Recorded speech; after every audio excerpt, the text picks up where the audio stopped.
Hello, my friends, and welcome to the Live Inspired podcast with John O'Leary. Today, we are joined by an individual who just had a film released in theaters across the country.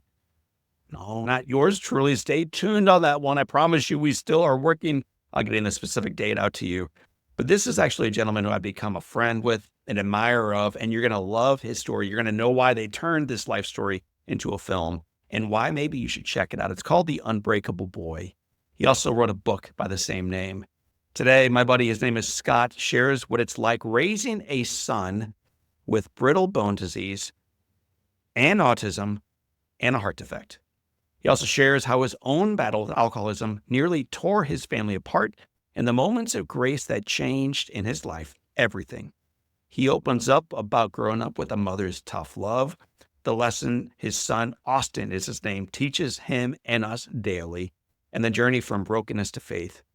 It's a funny conversation. It's an honest conversation. It's a deeply reflective conversation. And during this time, Scott reminds us that life's hardships don't define us. Our response to them do.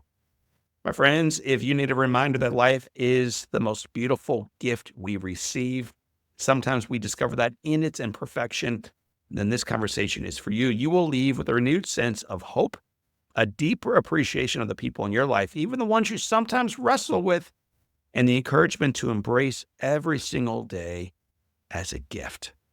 So let me loop them in. You're going to love them. Let me get them out of the theater and onto the podcast. My friend, now yours, his name, Scott LeRette. Scott, welcome to Live Inspired with John O'Leary. My pleasure to be here. I'm thrilled, actually.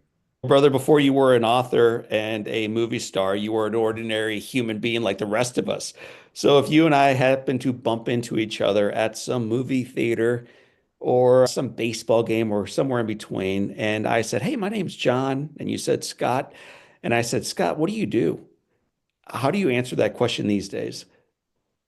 I'm just a sales guy. I'm a dad. I'm a husband. I'm not a star. I'm not a celebrity at all. I'm just the way I've referred to it a lot over the last few months is I'm just a guy from a cornfield. I'm from Iowa, and I'm not going to change that. That's still who I am. It's just I decided to open my book, literally and figuratively, and just share my life because I thought I was crazy. And I don't mean that in the clinical sense. I just thought I got this crazy, wacky, messed up family. And I think that most people could probably relate to some part of it. Let's talk about that crazy, wacky family, but not the current one you're staring at. I want to go back a little bit to that Sure. farm boy from Iowa. I want to begin with the warden. Who is the warden, and what was the warden's impact on your life as a child? Oh, I lost my mother and father in the same year, about 10 months apart, about 4 years ago. And I don't know. I think a lot of people probably do this, but I'll be driving along and I'll lean over to talk to my dad, or I'll be driving along and I'll pick my phone up to call my mother. That's the kind of relationship. I miss him so much. It hurts. And this is not even 5 years ago. But the warden is my mother. We kid and say that she was 4 foot 12. She's a very small statured woman with an enormous constitution.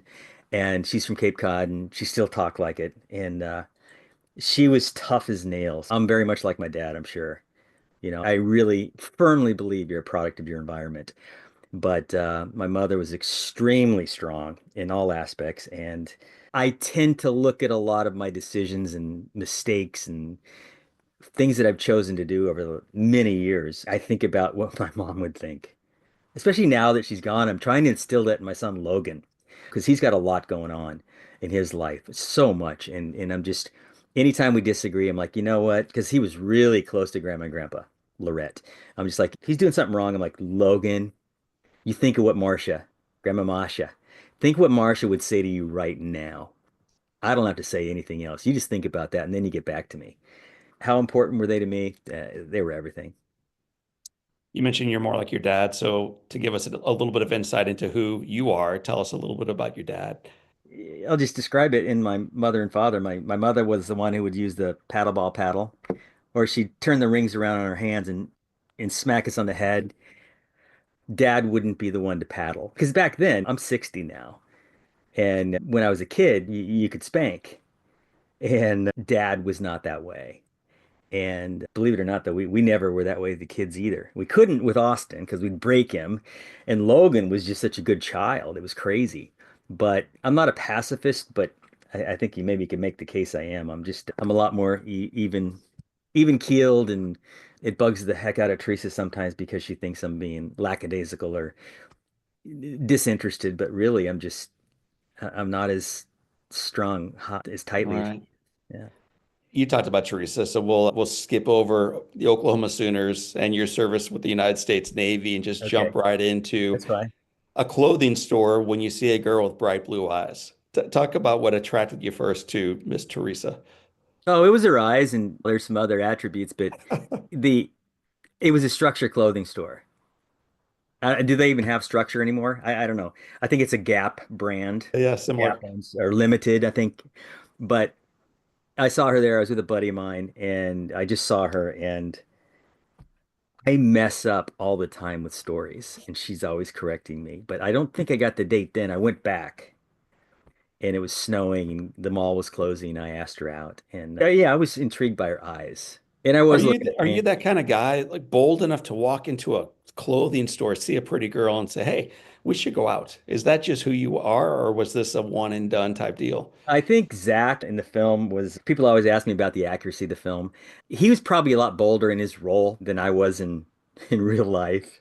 A little more shy, a little more, gosh, can I do this? Just, yeah. But I don't know, something about her had me go back. And that's that fateful day. It turned into where we are almost 30, we've been married more than 30 years now. It's an impossible journey. And as folks hear about your courtship and your marriage and some of the blessings and struggles along the way, the fact that you're able to keep counting on your fingers as you look upward is remarkable. So, Teresa, when did she first tell you why her eyes are blue? First I have to laugh though, because you say courtship. Because I met her on a January 19th, and we had a baby on November 10th. You can do the math. But I saw her eyes right away, and it was fairly soon where she told me, because I was fascinated by her eyes because their sclera, the white part of her eyes are so thin. You can see the choroid, and the choroid is the underlying blood layer in her eyes. So a lot of people think the blood layer's red, and it Yeah. doesn't come off that way. It comes off this blue. So she has a chalky blue sclera. So does Austin Yeah. because of her osteogenesis imperfecta, her bone disease. And so yeah, it was fairly relatively soon but in terms of us the courtship though, I have to tell you though, it's I've had some questions from people that are like, hey, you say you're a Christian, and you're a man of faith and do this and that, and here this happened, and how dare you? Some people are a little more intense about that. And the film's got a PG rating. How can that be if it's a Christian film? And it's fair for them to say that, but the only way to really respond to that is that because it's a memoir, it's a true story, and this is what happened. This is how it happened. And it started where and when I was at a place where God wasn't present in my life. I Hmm. just totally drowned him out and replaced him with the wrong things. And so, yeah, you shouldn't skip the movie because there's two swear words in it.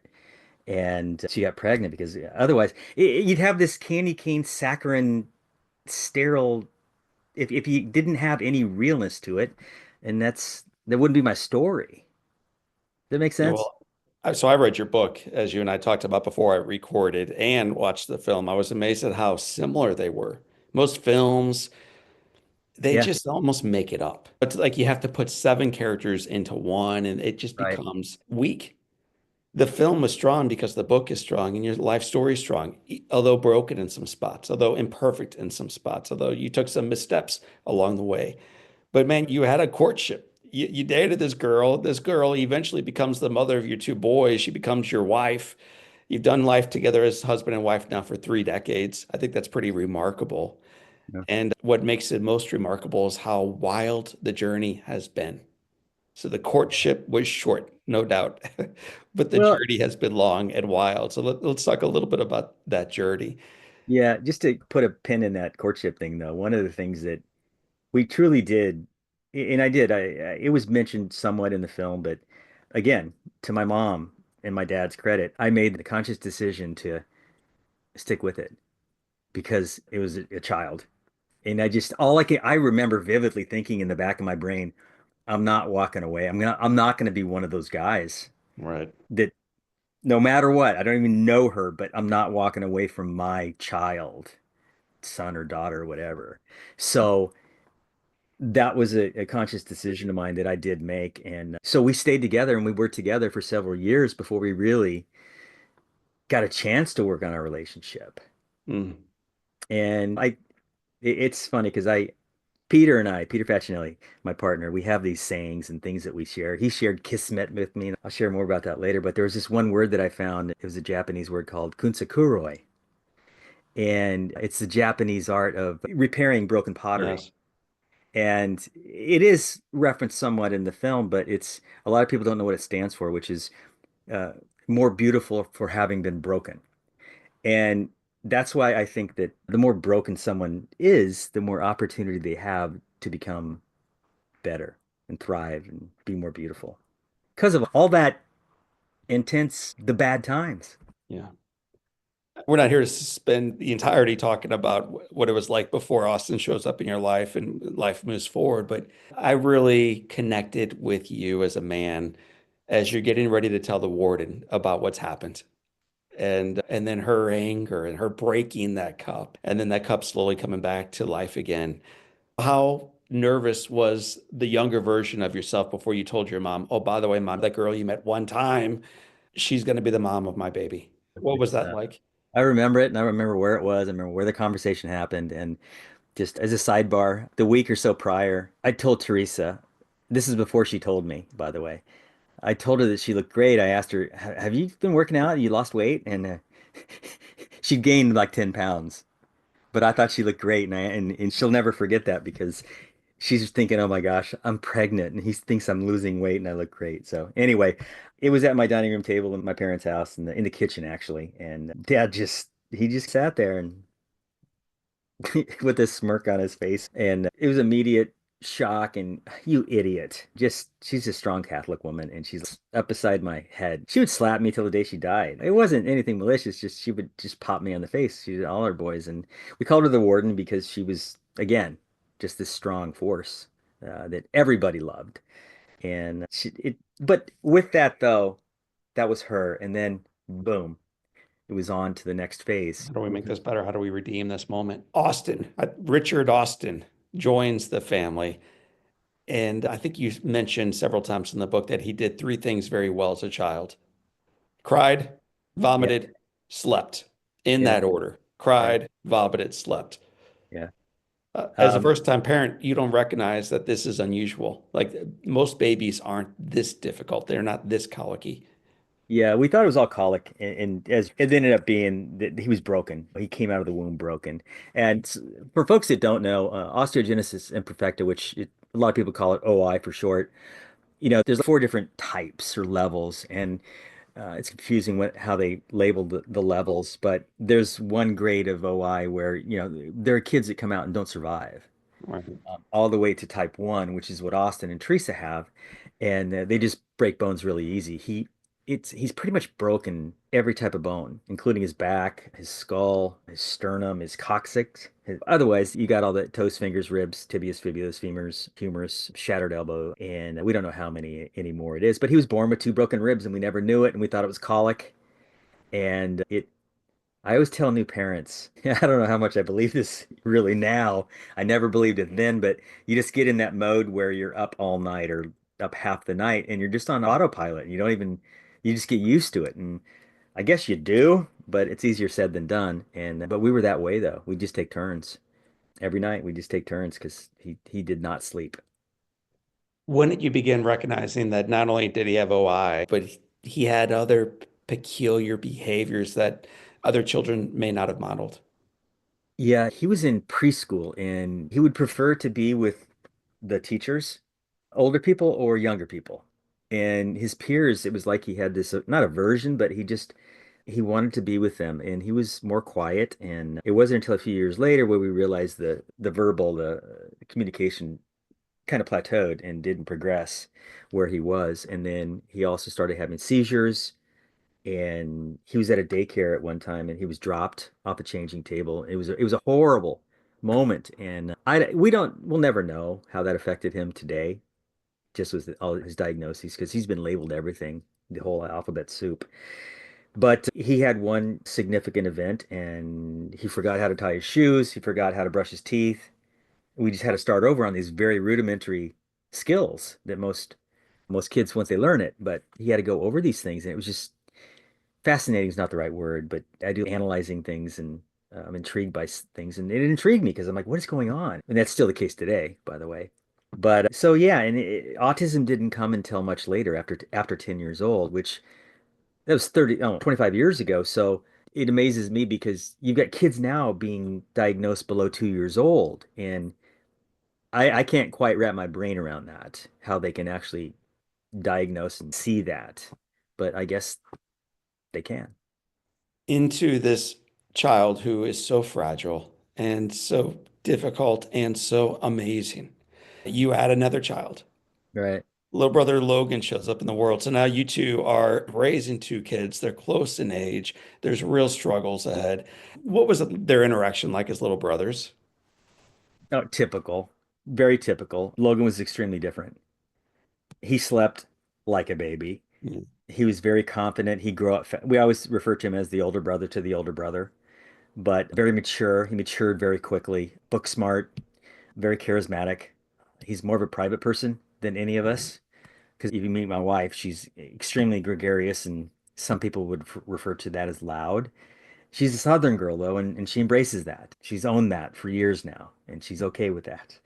But Logan is this level force. I don't know if it's a calming force, but he's very level and level-headed. He became a teacher and he changed careers though, and he's now in his second month of he's an Omaha police officer. Wow. And he just wanted to make an even more of a difference in a different field, and he's doing that now, but and excelling at it. But they did typical things, and Logan stuck up for Austin, and they fought like typical kids do. But I'm sure that's a special relationship that only Logan can really tell you about. Give our listeners some insight into how Austin acted as a young person, just because, as we all know, autism is a spectrum. Yeah, And there are children who are more like your little guy, and then there are others who might be more reclusive and maybe even nonverbal. So, yeah. how does autism show up for your son? For Austin, it's absolutely a spectrum because I've had so many people look at me and or tell me, he doesn't look autistic, which that in and of itself is I just get a kick out of that. And even people that I have just recently met and they're really nice people, but I'm like, come on, are you kidding me? And sometimes if I know them well enough, or what does autism look like? What's it Right. supposed to look like? Because years ago, though, people would be like, he acts normal, which that word, but he would just be this outgoing, hilarious, verbal kid that everybody loved. And it wasn't until someone would spend time with him, even relatives. We moved from North Carolina back to Iowa, and there were even my mom to an extent, not as much, but other relatives and who would get to spend time with Austin, and only days or weeks later, would even months, would say, "Oh my gosh, we had no idea, no idea." I've got a friend that's got an autistic daughter and three autistic kids actually, and she's not verbal, she's not social, she has a tough time. And I've watched you guys and I've watched your story and things like that. And I think there's some things with Austin that are probably more challenging for you than some of the things we have with our daughter. And it is because Austin, he's so verbal and he's so social. I always say that he's verbal and social to a fault. It's over the top. Like right now, there's a pathology to it that he can't stop talking. And it's not funny. It's not anything but just a challenge. That's Yeah. putting it mildly. He doesn't know how to control his talking. Every once in a while, occasionally he'll say, I know, I can't stop talking. I'm overwhelming you guys. Turn and walk away. But Mm. in the end, though, I think we're blessed though because we can talk to our child. Amen. There was a moment, though, relatively early in his childhood where he lashed out at his brother. And I believe he was on new medicine. I think you were on the road for work at that time. And it shows that this beautiful, good-natured, happy, charismatic, bubbly child also could do things that could potentially harm or worse people he loved. So Right. share, if you will, that story and then what you had to do with your son next. I think so you read the book and seen the movie, and I think that you can see the difference in those two scenes because I believe in the book I'd shared that it was a PlayStation cord. You and Yeah, I talked before we recorded about reviews yeah, and viewers who just see a movie do not understand is we're putting together a life story in 90 minutes. right. And So so when I we, read it in the yeah, book, it made very clear why you had to do what you had to do. yeah, and I was the takeaway from that scene though that is always it's stuck in my brain though is because I, of all things, and I think I've got ADD extremely badly. And I overanalyze everything. I can't get to sleep at night because my brain's always going 1,000 miles an hour. But all I can remember from that scene was I kicked the door in. And in the back of my brain, I'm thinking of Bruce Willis and Die Hard, just doing something crazy like that. And then I kick it in, and he's got a PlayStation cord wrapped around Logan's neck. And that led to where we were, Presbyterian Hospital in Charlotte. And he was in there like 10 days, longer than what was shown in the movie. But it was a medicine. It was a medicine thing. A doctor had changed one medicine radically, and it was one of those situations where you really needed to taper someone or do something, and it wasn't done properly, and it had a profound impact on him. And So I spent almost 5 months in the hospital when I was a right, kid, and my mom has talked repeatedly in the past about the hardest time for her wasn't when amputations, which is agonizing for a mom, painful surgeries for her son, like all these horrible things. It was during this period of time, it was only a day or two where I was beginning to lose my mind. And I oh, was seeing things on the wall and I was just going, I was wild. I was wild. And for her, that was the hardest part of wondering would she ever get her son back? Like the son. He'd be physically different. She was fine with that, but would she get her boy back? You at some point have to take your son to this room, this ward. The door is shut and there's no way to get back in. I think at 4:20 is when visiting hours begin again. And until then, he's not yours. What right. was it like as a dad to drop your son off and know like it's completely out of your hands now? I believe that at that time, all we cared about was we could go see him at 4 o'clock for 20 minutes. And that's everything. It was just everything revolved around that. We get to see him tomorrow for 20 minutes at 4 o'clock. And anyway, and it was the case too. By the time he got to come home, though, he'd befriended everybody on the psych ward.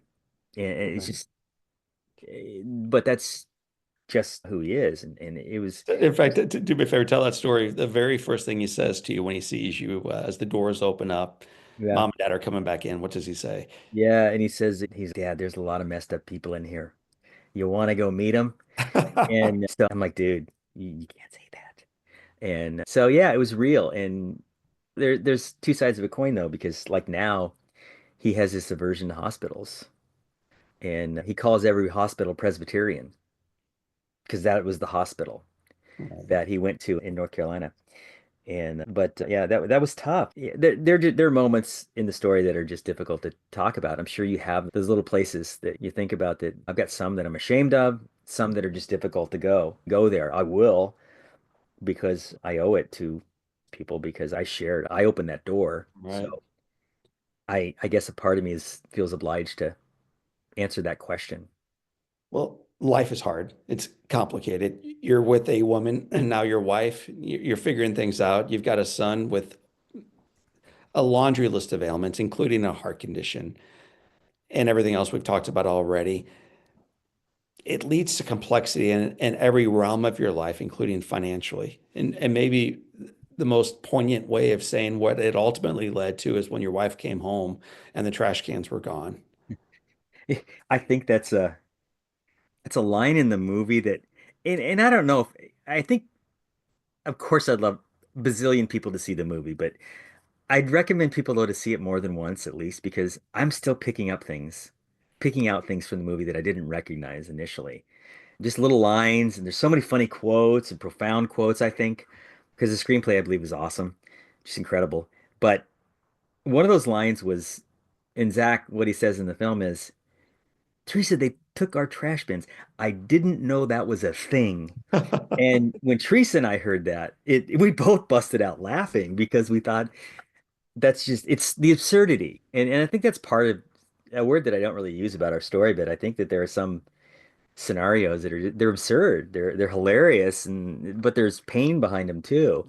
And that was one of them because we lost our house. I'll share with you a story that happened that did not make it, it ended up on the cutting room floor. I hate it though. But our movie's an hour and 49 minutes long, and you know how that goes. They couldn't make a 3 hour movie, but Kevin Downs is the CEO of a Kingdom Story Company, and he plays into this. But we were going to lose our house, and we had insane bills, and I was drowning myself this way, and Teresa was doing things on her end that she can tell that part of her story. But we got to the point where we sought out and we found this company in Huntersville, North Carolina that would help us save our house. It only cost us $6,000. And once the check was cashed, phone calls stopped getting returned. We went up there to their office and the doors were locked. And but one day we went up there and we could see the little leveler blinds, someone looking out. And I start banging on the door, banging on the door. And then Teresa yelled at me and she said, "Come here." And I got in the car and we peeled around the back of the building. We ended up on I-85 on the interstate chasing this guy in an old town car. It was something like out of a comedy movie or something like that. But we chased him down the interstate. And long story short, a year later, we got all our money back through remediation and some. And he actually ended up in jail. That scene was in the movie. It was hilarious. And Kevin Downs played the guy. And it was priceless. And it didn't make the cut though. But that's how desperate we were. But so we ended up in bankruptcy court, and the judge we had, he ended up in his robes on his, what do you call it, in his bench. We made him cry because our story just he was Yeah. touched by our story and he wanted to know about it. And there's all these people waiting to get into court and do this and that. And but we I guess we had to go there and do that to get to where we are today. All God's plan. You mentioned the investment, $6,000. That's real money, in particular when you have no money. In particular, when you have a very sick child and you're wondering how you're going to pay the medical bills and the mortgage and get the trash cans back to medicate yourself against all of this. And you've been doing it for a while, but it's becoming more apparent now. You're drinking. Yeah. Sharing stuff like this in an AA circle requires enough audacity, I think. Sharing it with the world in a book or a film, that's bold, man. So, were there aspects of this story, including the drinking, and then a story I'm going to have you share in a moment about you driving these kids home, Yeah. that you're like, you know what? This one's for the family, not for the world. Yeah. The second one's tough, but the first one, it was primarily at home. And in the end, it was just wine. But there was no social etiquette. There was no social aspect of my drinking. It just got to where it was. And I would go out though and do stupid things. And I can't believe Teresa stayed with me. I can't believe she stayed as long. I can't believe she didn't do something sooner. And only would I find out later on that that fateful night that you want me to tell you about here shortly, my brothers were all in town and there was a planned intervention. It never happened because it didn't need to happen. But I think, and I'm pretty sure of this too, but alcohol, I think it kills more people and breaks up more families than any other drug combined. I've heard that anyway. And it's just a devastating drug. And what makes it even more challenging though is that it's a socially acceptable norm. And drinking. My wife drinks and she drinks about a glass of wine a week. That's it. She's not a big drinker at all. It doesn't bother me though. I have friends that can't be within 100 yards of a drink and it doesn't bother me because I think that I have one thing going for me that I've got a good friend that I don't know if they're going to make it back from alcoholism, but I think I have one thing different than he does, and that is I accept it. I understand that I can't because I know if I were to just flip that switch again, it would come back exponentially and I'd be in big trouble All right. real fast. Well, let's talk about the party. You're in Iowa. You're back home. Right. Your home has been taken from you. So now you're seeking refuge closer to your original home in Iowa. Yep. Family party, 50th anniversary for an old friend of yours and the families. So you're up Yep. there. T's home sick. So you got the boys up at the party. Yeah, you did your homework. This is really the one story that pains me to relive, which I do all the time, but it really gets me in the gut because I don't know if I put this in the book, but I remember leaving and Joe's real, by the way. He's still here today and he's evolved over the years. But I remember going out to the car and what happened a little bit different was I fell down and I had rocks, pebbles in my hands. and on my knees. I tore up my pants and I was a mess. I was a chocolate mess. And I got in the car and we had a big Jeep and it's about 3 miles home. And I don't recall. I just remember going down the steep driveway to get onto the main highway and then just pushing the gas and I blackout.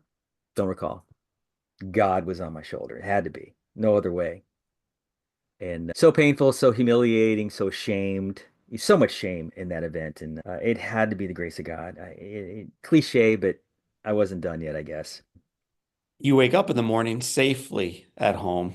You're wet, you're hungover, you're still drunk.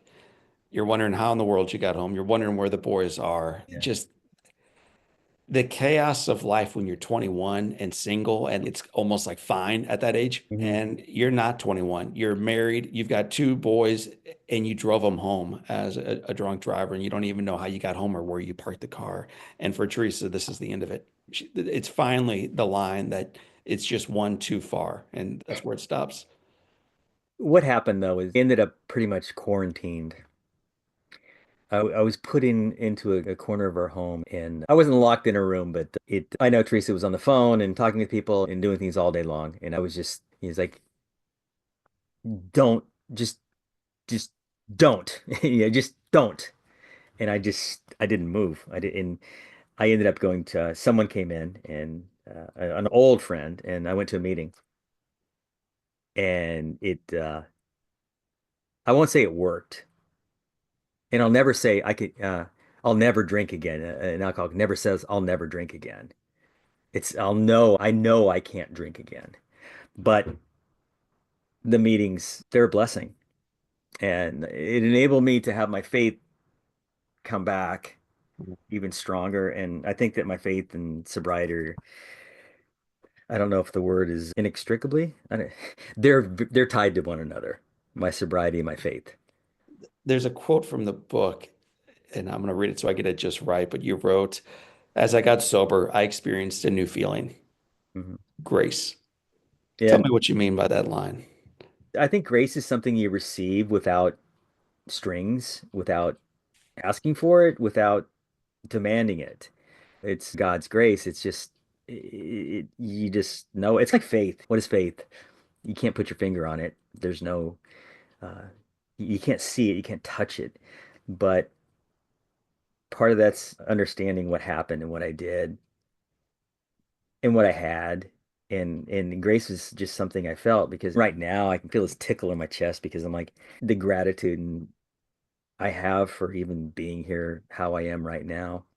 I'm not any better or worse than anybody. I'm just an average person, but I have a colorful story. And I think grace enables you though to touch your hope. Hope is just another big word. And tell you what though, there's three things that I think are key to my story that are absolute. One is faith, one is love, and the other one, it's not grace, although grace should be in that top three. But I think you can put that underneath the faith category. But the third one, though, is I think gets short shrift, and I think that it should probably get a lot more play than it does, and that was humor. Faith, love, and humor, because boy, Teresa and I just, if we wouldn't have and couldn't have learned how to laugh at ourselves, at each other, yeah, I don't think we would have been enabled to really learn how to love each other first, because we weren't in love for I don't know how long. I don't know when we fell in love. Because we weren't when we had a baby. We weren't. Didn't know each other. How could we be in love, let alone like each other? Mm. You find that love. It's certainly deepened over the years. The sobriety has allowed it to expand profoundly. How did sobriety change the way, not just sobriety, how did embracing grace change the way you could love your wife? I think we realized that there's some things I'm never going to change about my wife, and vice versa. And grace is a funny thing, but I think realizing what you have and what's important. As I said, grace is something that you don't earn. I don't think you can't reach for it and ask for it. I don't know if I'm making any sense with that or not, but it's just Yeah. God's grace is something like faith that you just can't touch, and you know it, and you have it. And I think that's really probably what happened to our relationship over the years is that God became much more of a focus in our relationship, even if it's by exposure, putting ourselves into that church setting and surrounding ourselves with people of faith. And we moved on from several relationships and we made a conscious decision to rid ourselves of toxic people. And no, and it's not a bad, that's a good thing. There's nothing toxicity can do to you that's good. Mm. And it made a profound impact on us as a family and us as a relationship because all those toxic relationships, all they do is they want to bring you to their level. And it's once we did that, it increased our everything in our life, in our marriage, in our relationship. And so grace is an amazing thing. I think I could talk to you for a long time about grace and still not understand it because it's such, That's awesome. grace is awesome. Yeah.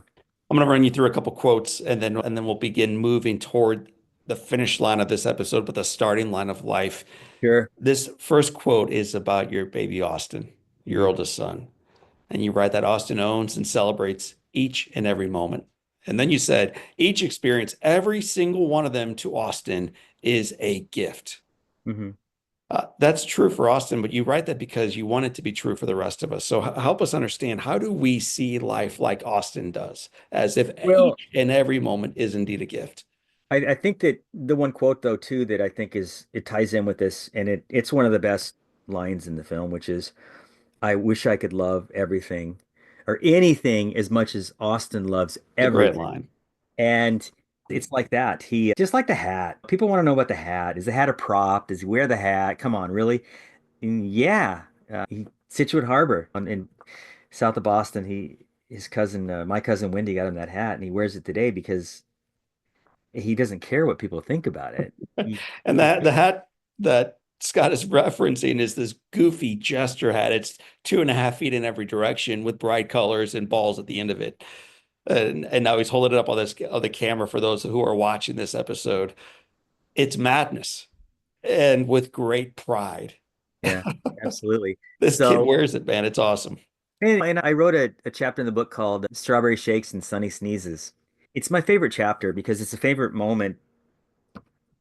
It's a favorite moment for me in the book because it was just a feeling. It wasn't because of something that happened, but it was a feeling that I gained by in that experience of that day that we went to Burger Star, which was this chain. It's no longer here, which stinks, but we loved that place. And it was fun writing that too, because one thing, I don't know how you felt with writing, but you get your order and you put it on this little zip thing and you throw it back on the line that's above you and it goes to the chef and they cook it and all these different Austin just loved those sounds and the mechanisms and the machinations of how this place worked.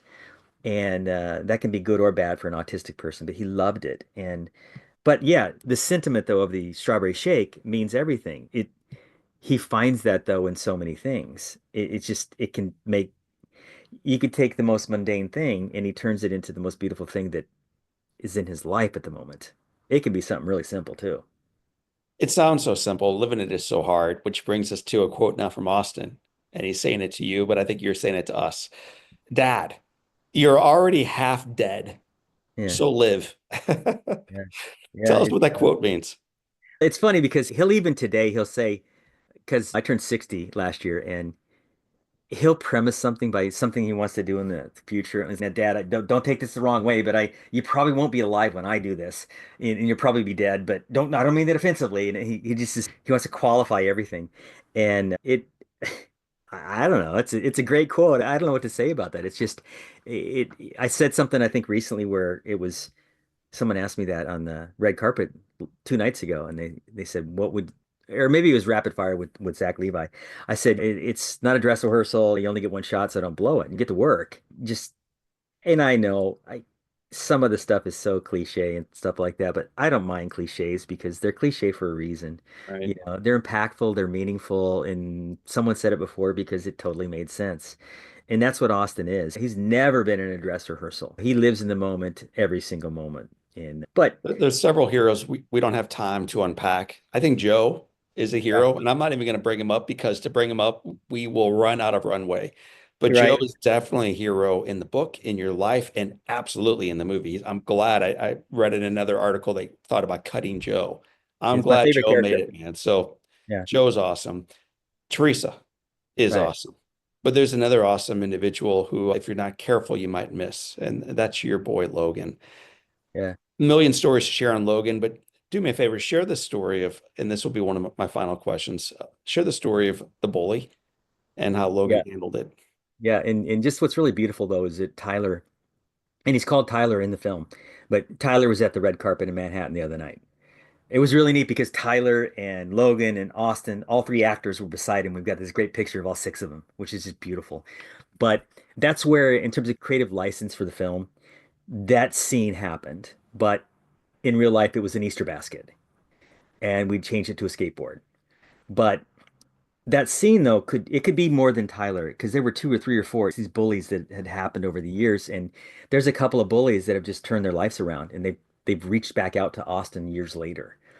There's one I'm thinking of in particular, but Tyler, he's absolutely the forefront. He's the face of that bully persona, and he's one of Austin and Logan's best friends to this day. He showed up in Manhattan, and we invited him, and he's a great friend. I love Tyler to death, and And just to put context on it, all my friends, this is a typical high school bully who is verbally abusive and condescending and just rough with these boys. mhm. They're the kind of kids, this bully, who we hate in real time and we resent for the rest of our lives. It's just true. And yet your boys, man, spin him after fighting with him and help redeem him. It's a beautiful story. Yeah, and Logan really just he saw something that Austin taught him, and he decided to do this. And we all it just caught us by surprise, and it happened in the principal's office. He had a big, huge bag of candy and basket, and it happened, and it was beautiful. But the current life with Austin, it's more challenging today than it's ever been. But More difficult. People look at it and see this sunshine and rainbows that I wrote a book and I made a movie and everything's fixed. I've got all the answers, and it my gosh, that's one thing when people ask me and talk to me, I'm like, you couldn't be any further from the truth. right. Today, it's 10 times more challenging than it was yesterday or 15 years ago, without a doubt. I Austin in New York, it was wonderful. It was amazing. The whole experience, this whole experience, because we were part of everything. And but the last day and a half, 2 days was just a nightmare Yeah. because he can't understand. He doesn't want to stop, and it just affects everything and everybody around him. But I think that was the only other thing I wanted to add. But and he still has his tics, and everybody people ask about that. But when he was younger, he used to tap the sides of his legs, and he'd rub, and his lips would be bleeding, his eyelids would be bleeding because he rubbed it so much.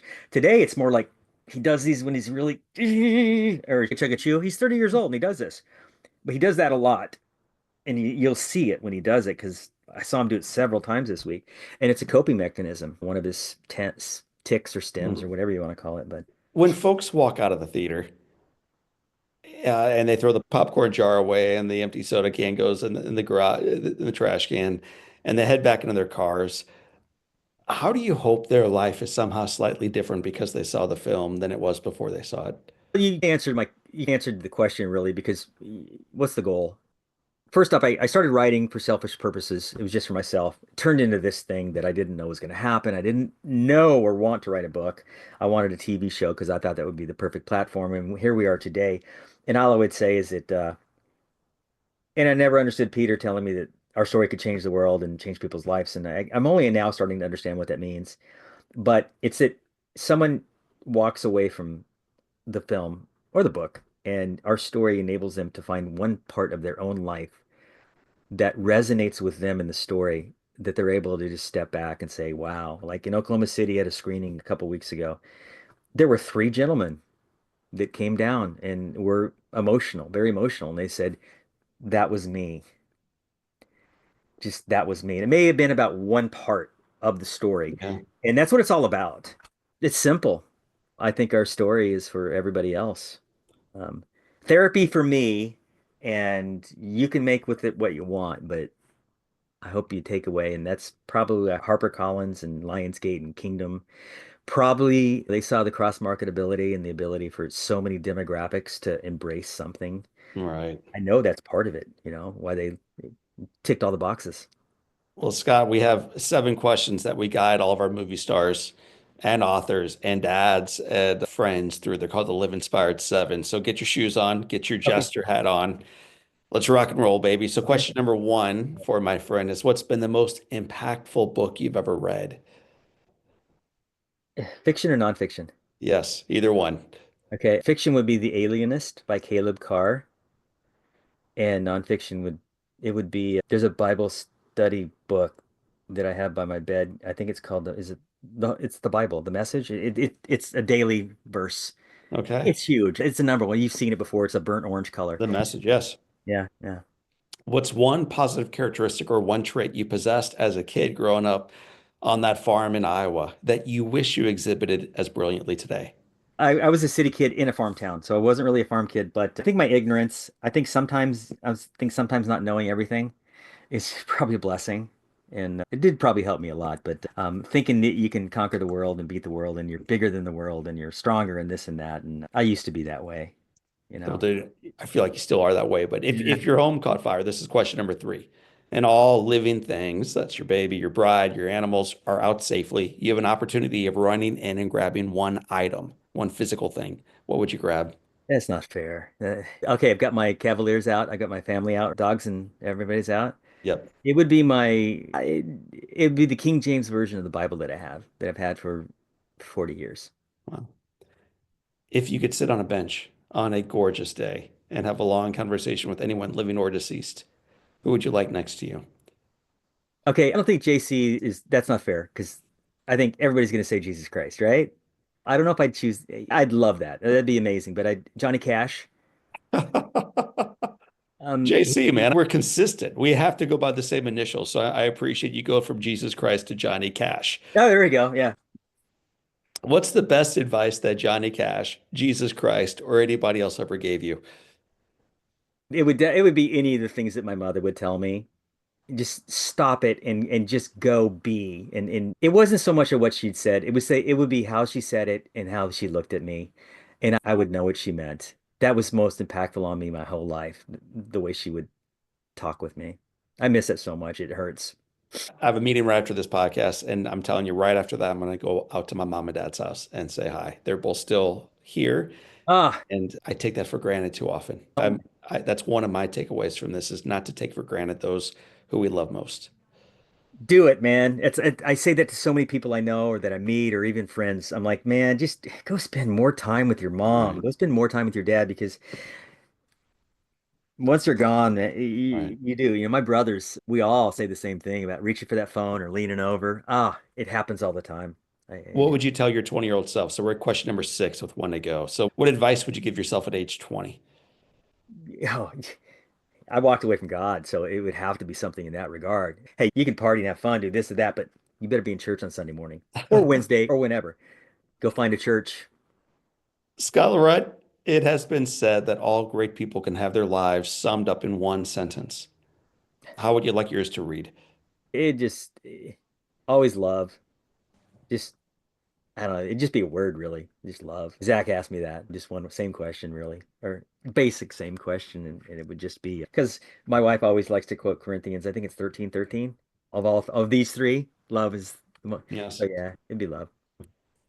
From one unbreakable boy to another, I appreciate you writing the book, putting your heart out there, putting your struggles out there, and putting the reason for joy in your life out there. You model, exude love, and we appreciate you sharing part of that story with us. It's been so much fun. I could, like you said, I could talk to you in another hour easy, but my pleasure, and I'm humbled and thankful and grateful that you had me on. My friends, that is the voice and part of the story of my friend Scott LeRette. His film is in theaters right now around the United States and beyond. Check it out, The Unbreakable Boy. It's awesome. My name is John O'Leary. Today is your day. Live inspired.